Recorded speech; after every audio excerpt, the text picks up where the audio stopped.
Some good news today. We've actually just got approval from Cork City Council in relation to a property that we did a previous video on, which was 3 Lower Grattan Hill. The grant available is 50,000, but we actually achieved the top up. So the entire grant that we've actually achieved is 70,000 for the client.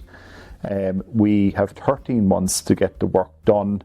The strip out has begun. Now there is some stipulations in relation to the RTB regs and minimum standards, which we all need to adhere to. There's also, if you break the 10-year agreement, there is clawbacks from the council. So that's very important that it is registered to the RTB and it has to be made available for rental for 10 years. So we're providing a net housing gain into the market, which is fantastic for renters.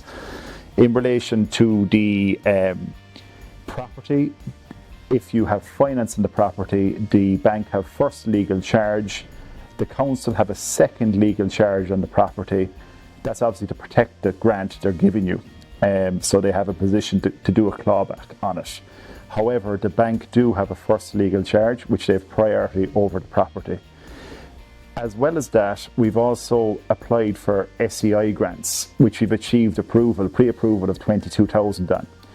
We're going to be bringing that property up from a very low rating. It's a derelict condition, and we're going to achieve an A3 rating from the property, which is absolutely fantastic for the investor and also for the tenant from a sustainability point of view. So we're looking at a full grant and vacant property grant also, which is a combined value of 92,000 towards the refurbishment.